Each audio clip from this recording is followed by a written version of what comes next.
જીવનની અંદર ક્યાંયથી પણ કેવું પણ જે કંઈ પણ શીખવા મળે એ શીખી લેવું જોઈએ. જીવનમાં ક્યાંય પણ કામ આવતું હોય છે. કેમ?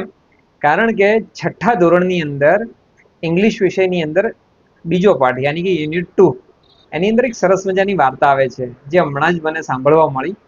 તો હું તમને તમારી સાથે શેર કરું છું કે જીવનની અંદર ઇન્ફોર્મેશન અને સ્કિલનું કેટલું જ મહત્વ હોય છે. એક ભાઈ હોય છે અને એ નદી પાર કરવી હોય છે. નદી કિનારે એ જોતા હોય છે આજુબાજુમાં કે કોઈ વ્યક્તિ મને નદી પાર કરાવે. તો ડેફિનેટલી નદી કિનારે તો કોણ મળે આપણને? નાવિક નાવ લઈને બેઠા હોય. તો કે 100% તમે નાવ પાર મતલબ મને નદી પાર કરાવરાવશો? તો કે 100% કરાવરાઈશ, કેમ નહીં, મારું તો કામ છે આ. ઓકે, તો આવી જાઓ, બેસાડે છે. એમ નાવ લઈને આગળ વધે છે. તો અધ વચ્ચે જાય છે. અત્યાર સુધી આપણને ખ્યાલ છે કે રસ્તામાં જતા હોય કોઈ બીજું કોઈ વધારે હોય નહીં, તો વાતો તો ક્યાંક ને ક્યાંક થવાની કે તમે ક્યાંથી છો, તમારી જિંદગી કેવી રહી, તમે શું ભણ્યા. તો એના ભણતર વિશે પૂછે, કારણ કે જે બેસનાર વ્યક્તિ છે એ બહુ ભણેલો ગણેલો હોય છે અને પૂછતો હોય છે કે તું તારા જીવનમાં આવું કંઈક ભણ્યો, મતલબ સાયન્સ, મેથેમેટિક્સ, ઇંગ્લિશ? ના, કે આ બધું ભણવા મારા બાપા આ કામ કરતા, મારા બાપ દાદાનો ધંધો છે ને હવે હું કરું છું. ઓહો, ઓકે. કે મતલબ તને કઈ એજ્યુકેશન તો લીધું જ નથી? કે ના, મેં તો કઈ એજ્યુકેશન લીધું, બસ આ મારા બાપા ચલાવતા હતા નાવને, હું એમ ચલાવું છું. એવું છે કે હા. તો કે તારી અડધી જિંદગી તો પાણીમાં જ ગઈ, મતલબ બીજું તો કઈ તે કઈ જાણ્યું નથી.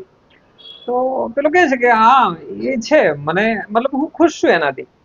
પરંતુ પછી થોડા આગળ જાય છે અને કાળા વાદળ આવે છે.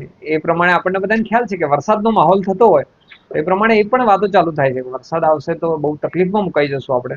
તો નાવિક પૂછે છે એને કે તમને તરતા તો આવડે છે ને? તો કે ના, મને તરતા નથી આવડતું. તો કે જો તમને તરતા નથી આવડતું તો તમારી આખી જિંદગી પાણીમાં જતી રહેશે. મતલબ શું થઈ શકે છે તમે સમજી શકો છો, રાઈટ? કે કઈ વાંધો નહીં, છતાં પણ નાવિક એને સામેથી કહે છે કે કઈ વાંધો નહીં, કે મને તરતા આવડે છે, હું તમને બહાર લઈ જઈશ. તો એને બહાર લઈ જાય છે અને જે મુસાફરી કરી હોય છે મુસાફર એ કહે છે એને કે મારા જીવનનો આજે હું ખરેખર બહુ જ મોટો લેસન્સ અહીંયાથી લઈને જાઉં છું, શીખીને જાઉં છું. મને ખરેખર જીવનમાં શીખવા મળ્યું છે કે જેટલું ઇમ્પોર્ટન્ટ ઇન્ફોર્મેશન અને ડિગ્રીનું છે એટલું જ ઇમ્પોર્ટન્ટ જીવનમાં સ્કિલનું પણ છે. યાની કે ગુજરાતીમાં આપણે કહીએ તો આવડત.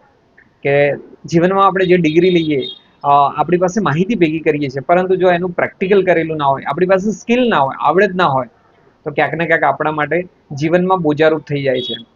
તો મારી પાસે આ સરસ મજાની વાર્તા સાંભળવા મને મળી, તો મેં તમારી સાથે શેર કરી. બરોબર? તમને જો સારી લાગી હોય તો બીજા સાથે શેર કરી શકો છો. અને બીજું તો શું કહી શકું, તમને સારી લાગી હોય તો બીજા કોઈને શેર કરજો. અને